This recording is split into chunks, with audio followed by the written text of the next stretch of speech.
You are the first live person who has spoken of so many of these things that I have read about, and now I'm sort of restless. I want to get on with it, if you will, and I know that's my mind, and I'm not even, my experience today has been that I haven't been able to appreciate, to receive life here today. I've been anxious to move ahead to experiencing life, but I can't seem to do it myself. I can't seem to sustain it. Now, let's look at it through like an analogy. You're living in certain prison, let's say, there's a fort around you. Initially, if the wall is big enough, it all seems to be okay. Yes? Let's say this is 50-acre land, big wall, you lived in this only all the time, you felt quite all right. But then suddenly you see up and the birds seem to be going beyond 50 acres. The wind seems to be blowing beyond 50 acres. There is something within you which gets into the madness. People who are around you who pretend to be sane, they all tell you, stop that nonsense, just do what you have to do here. Don't have such fancy dreams, you know. And they're telling you, the so-called worldly wise people, they're always telling you.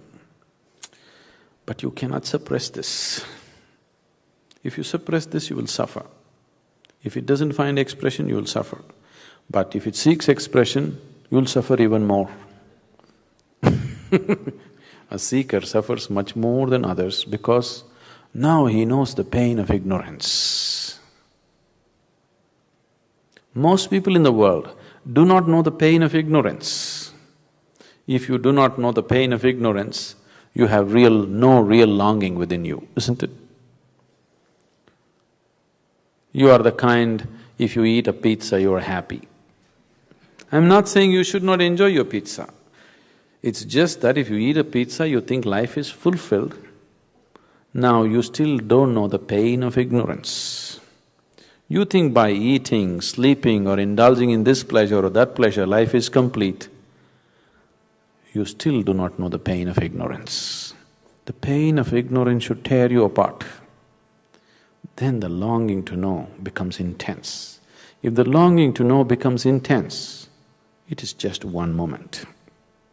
The reason why it seems to be so far away is simply because the necessary longing has not come.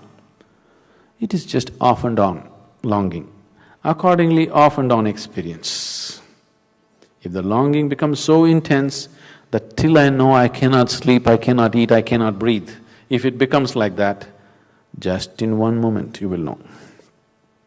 Because what you're seeking is not sitting on the mountain or floating on the clouds, it is within you. You know, Jesus told you, though he did his initial marketing about taking you to kingdom of God, the moment enough people gathered, he turned around and said, kingdom of God is within you. If kingdom of God is somewhere, I don't care to go there, it's okay. If it's within you and you missed it, that's tragedy, isn't it? Isn't it so? If it is somewhere up in the heaven, I don't want to go there, I'm happy in Ohio, that's different. But if it's within you and you missed it, that's true tragedy, isn't it? Right now, that's the tragedy. It's right here and people are missing it. There was a time when I first came to this, if I just looked at people, I would burst into tears. Just seeing what they're missing. Right here, I am exploding with ecstasy. People are walking around with long faces and it's there in them also, I can see it right there. But they are going about totally unaware of it. I would just cry. If I see people, tears would come. Now I got seasoned and I just laugh at them because there's no other way to handle life, you know. So, one of the ways is, now there is a wall, you jump up and fall down, you have a glimpse of the outside. There are many jumping methods. We can make you jump and have you see a glimpse of it. The glimpse is shown to you because that is not the end of it, that is the inspiration. If you don't have a glimpse, then you don't have the momentum to keep it going, isn't it? Mind becomes hopeless. Oh, maybe there is nothing beyond this. Maybe this is all there is, after all. Eating, sleeping, reproducing, dying. What else is there?